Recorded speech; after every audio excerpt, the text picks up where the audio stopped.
शहर के प्रताप जी की प्रोल स्थित तेरापंथ भवन में चल रही 11 दिवसीय शिव महापुराण कथा और नानीबाई का मायरा कथा का समापन शुक्रवार को हुआ। नानीबाई का मायरा कथा के समापन पर कथावाचक लक्ष्मणदास महाराज ने मायरे के कई प्रसंगों का संगीतमय वाचन किया। वहीं कई प्रसंगों पर श्रद्धालु भाव विभोर होकर झूमते नाचते नजर आए। कथा समापन पर कथावाचक भामाशाहों और आयोजकों का सम्मान किया गया।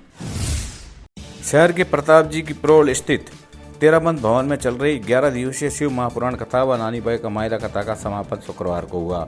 नानीबाई का मायरा कथा के समापन पर कथावाचक लक्ष्मणदास महाराज ने मायरे के कई प्रसंगों का संगीतमय वाचन किया। वहीं कई प्रसंगों पर श्रद्धालु भाव विभोर होकर झूमते नाचते नजर आए। कथावाचन करते हुए लक्ष्मणदास महाराज ने कहा कि जब नरसिंह जी का पता जब नानीबाई को लगा तो नानीबाई अपनी सहेलियों के साथ अपने पिताजी से मिलने गई। नरसिंह जी ने कहा कि बेटी तू हमारे लिए क्या क्या लाई है।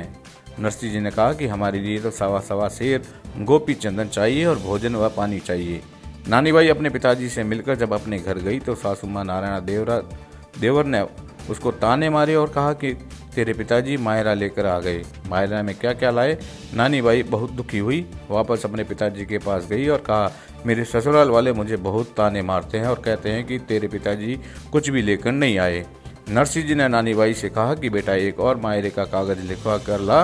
नानीबाई वापस अपने ससुराल गई और ससुराल वालों से कहा कि मेरे पिताजी ने मायरे का एक और कागज लिखने के लिए कहा है। ससुराल वालों ने मायरे का एक कागज और लिख दिया और नानीबाई ने यह कागज अपने पिताजी को दिया। नरसिंह जी ने कागज पढ़ा और कहा कि कृष्ण भगवान ही मायरा भरेंगे। नानीबाई वापस अपने घर आई। भगवान राधा रुक्मण के साथ नानीबाई का मायरा लेकर तलाजा गांव से गुजरे और नगर अंजार पहुंच गए। फिर रथ में भगवान राधा रुक्मण के साथ आ रहे थे।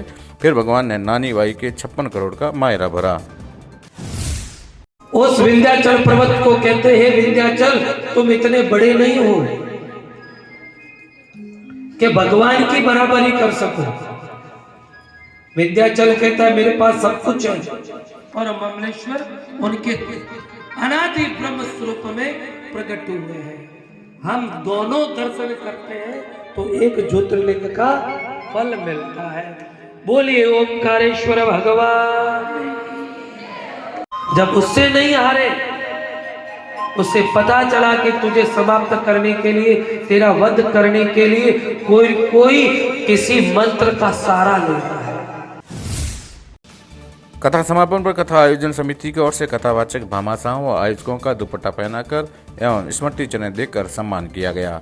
इस अवसर पर दुर्गा शंकर शर्मा, श्यामलाल माली, बाबूलाल माली, एडवोकेट महेश सोनी समेत सैकड़ों की तादाद में श्रद्धालु मौजूद रहे।